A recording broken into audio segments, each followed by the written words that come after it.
Jesus, o pão que nos deixa saciados.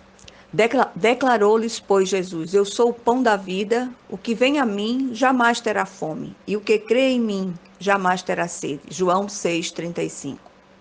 O texto lido é o versículo-chave do contexto, que vai do versículo 22 ao 65, e traz a primeira das 7 afirmações de Jesus: Eu sou.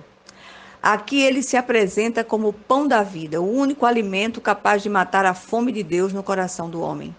Depois da multiplicação dos pães, Jesus anda por sobre o mar, em seguida vai para Cafarnaum e ali é encontrado por muitos que souberam ou foram beneficiados com a multiplicação dos pães. Jesus aproveita a oportunidade para ministrar a mais profunda das verdades espirituais. Ele é o verdadeiro pão do céu, dado por Deus, o único alimento capaz de nutrir espiritualmente o homem. Podemos ter tudo: bem, saúde, dinheiro, família, relacionamentos prazerosos, status social e notoriedade. Mas se não tivermos plenos de Deus, tudo mais se esvazia de importância.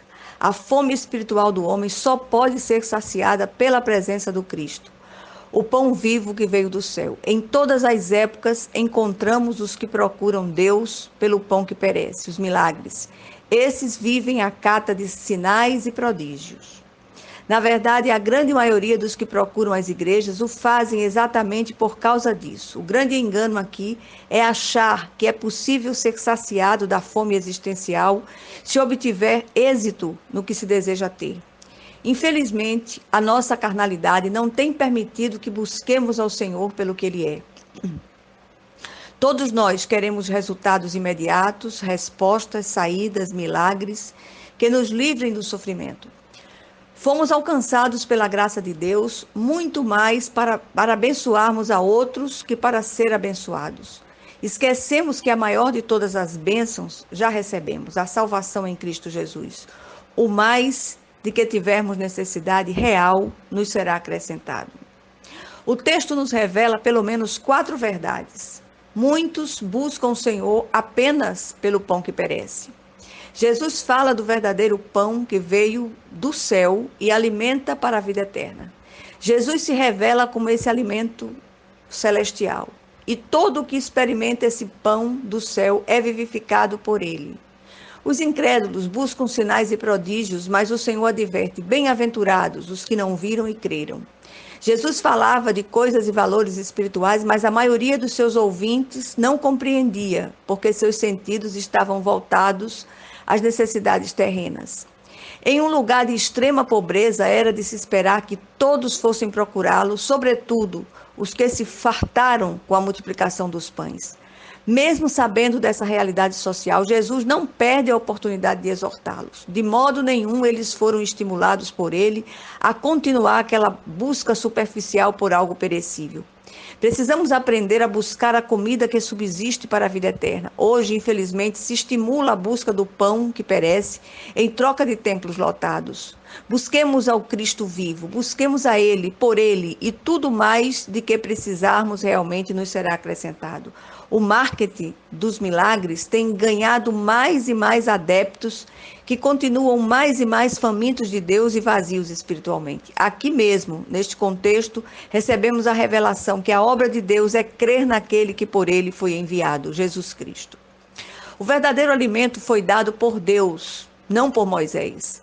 Os rabinos e mestres da lei que ouviam Jesus tinham em mente a Torá, por eles chamada de pão, alimento que, se fosse recebido, segundo eles, poderia dar vida.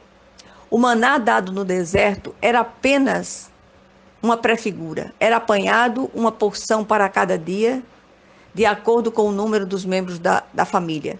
Se fosse guardado para o dia seguinte, apodrecia. O verdadeiro alimento celestial é perene, não se deteriora e fortalece espiritualmente. Esse alimento vivo chamado Jesus Cristo, do qual o maná era apenas um simbolismo, dá vida ao mundo, a todo aquele que o experimentar de fato.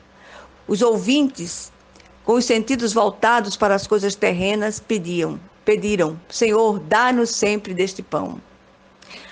Aqui Jesus se revela explicitamente como o pão do céu, vindo da parte de Deus, para nutrir e saciar a fome espiritual e existencial do homem. Ainda assim, os ouvintes não compreenderam. Aquele que vai a Jesus nunca mais terá fome, o que crer nele jamais terá sede. Ele é o pão e a água da vida. Precisamos de Cristo para saciar o vazio interior. Encontramos na simbologia da ceia do Senhor, esse sermão dramatizado, o cerne do ensino de Jesus, a sua entrega sacrificial por todo o que nele crê. Ao partirmos o pão, nos lembramos da morte do Senhor até que ele venha. Por isso devem participar da ceia todo aquele que verdadeiramente creu e confessou Jesus como Senhor e Salvador, participando do batismo como sinal exterior da nova aliança. Quem vier a Cristo tem vida eterna, não entra em juízo, mas passa da morte para a vida. Contudo, só os escolhidos e eficazmente chamados ouvirão a voz do Senhor e reconhecerão o seu ensino e o seguirão. O Senhor de modo nenhum lançará fora os que forem trazidos a ele pelo Pai. Salvação genuína não se perde. O Senhor protege e ampara os que são seus, quer que seja deste ou do outro lado da eternidade. Temos em Cristo proteção e vida abundante, agora e no futuro. Jesus nos ressuscitará no último dia. O pão que dá vida ao mundo, aos que nele creem, é a sua própria carne oferecida em sacrifício na cruz do Calvário. Quem experimenta desse pão celestial é vivificado por ele e jamais será lançado fora. Sigamos a Cristo, pois só ele tem as palavras de vida eterna. Em nome de Jesus Cristo. Amém.